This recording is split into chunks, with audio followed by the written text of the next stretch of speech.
The lord, హల్లెలూయా. మీరందరూ ఎలా ఉన్నారు? ఈ మార్నింగ్ మన్నా అనే ఈ కార్యక్రమానికి మిమ్మల్ని అందరినీ ప్రేమతో ఆహ్వానిస్తున్నాను. మీరు శోధనలో ఉన్నారా? కష్టంలో ఉన్నారా?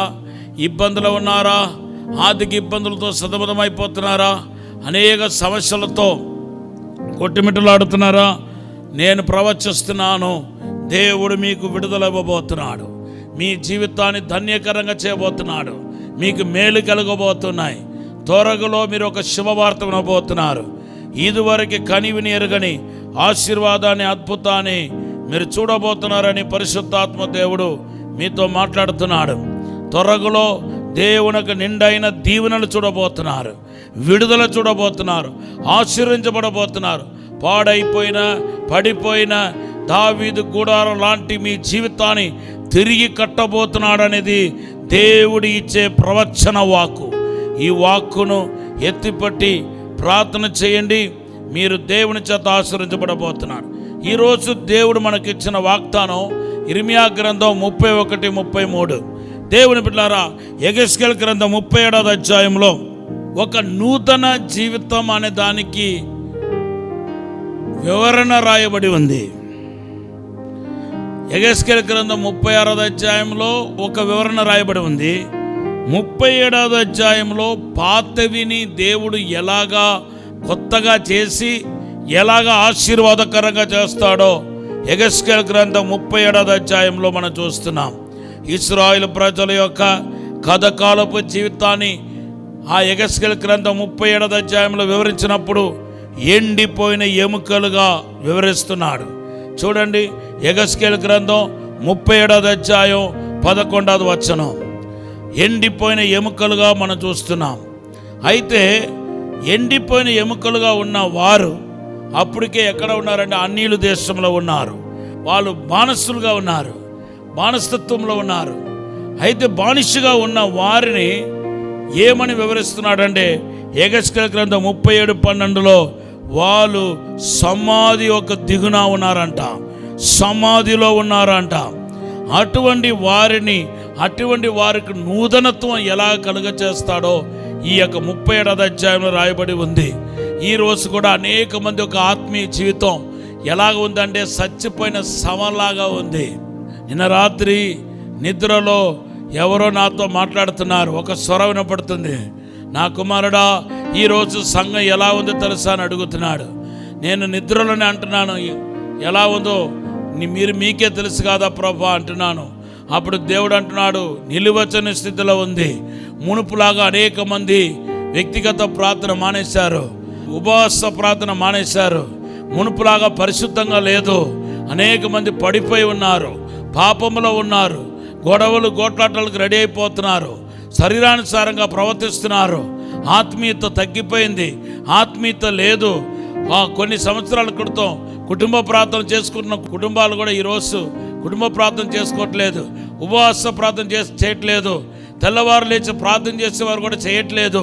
వాళ్ళందరూ ఎండిపోయి ఉన్నారు. నా హృదయం ఎంతో దుఃఖపడుతుంది, నా ఆత్మ ఎంతో వేదన పడుతుంది.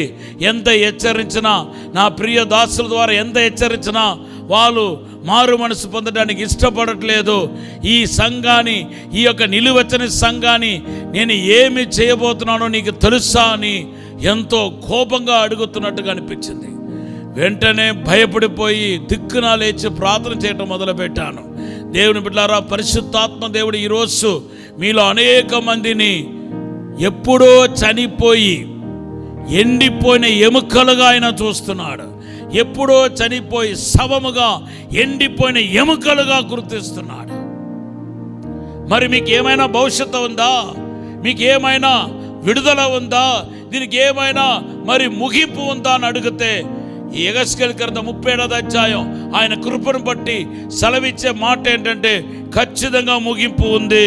ఖచ్చితంగా ఒక దేవునికి కనుకరం చెప్పున మరో జన్మ ఉంది, నూతన జీవం ఉంది, నూతన ఆశీర్వాదం ఉంది. ఎంత ఎముకలు ఎండిపోయి ఉన్నా దాన్ని దేవుడు బ్రతికించగలుగుతాడు. ఎలా బ్రతికించగలుగుతాడు?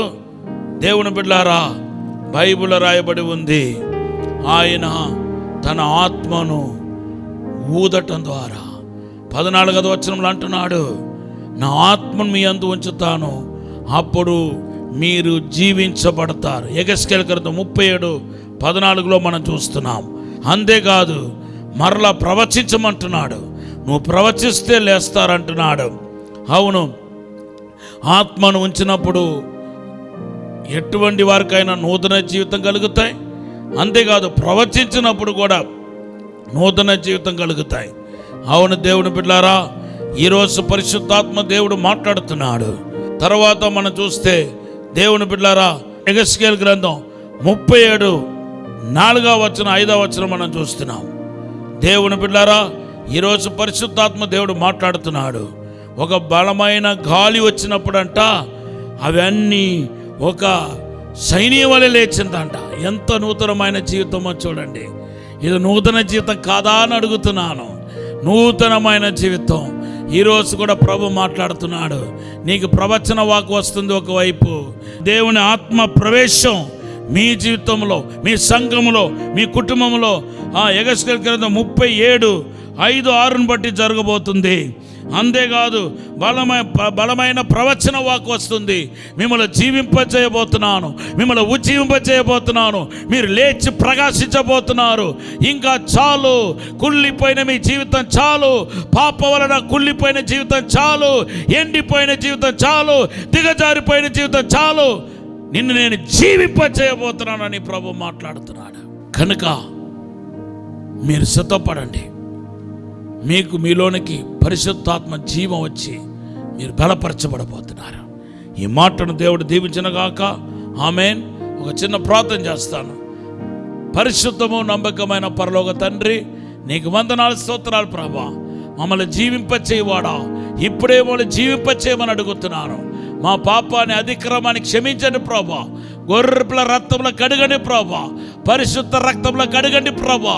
ఇప్పుడే నీ అభిషేకం తాకునగాక, నీ వెలుగు తాకునగాక, దేవునకు మహిమ ఇప్పుడే తాకునగాక, పరిశుద్ధాత్మ యొక్క జీవం ప్రతి ఒక్కరిలో ప్రవేశించునుగాక. యేసు నామములో అభిషేకం తాకునగాక, పరలోక వెలుగు తాకునగాక. ప్రతి ఒక్కరిని జీవింపచేయమని, తాక్కుమని, బలపరచమని యేసు నామములో అడిగి పెడుకుంటున్నాము తండ్రి. ఆమేన్. మీకు నూతన జీవం దేవుడు ఇవ్వబోతున్న మార్గం ఏంటంటే, మొదటిగా తన ఆత్మను మీలో ఉంచబోతున్నాడు. జ్ఞాపకం చేసుకోండి, 37:5 బట్టి ఆత్మను ప్రవేశపెట్టబోతున్నాడు. రెండవది ఏం చేయబోతున్నాడు? యెహెజ్కేలు గ్రంథం 37:7 ప్రవచనం ద్వారా మనం ఉజ్జీవింపచేయబోతున్నాడు. మూడవదిగా దేవుని బిడ్డలారా, బలమైన గాలి, బలమైన సన్నిధి మిమ్మల్ని నింపబోతుంది. దీన్ని బట్టి మీరు ఉజ్జీవింపబడబోతున్నారు. దేవుని యొక్క మాటను బట్టి, మాట యెహెజ్కేలు గ్రంథం 37:4లో మాటను బట్టి కూడా మిమ్మల్ని జీవింపచేయబోతున్నారు. Have a blessed day. God bless you.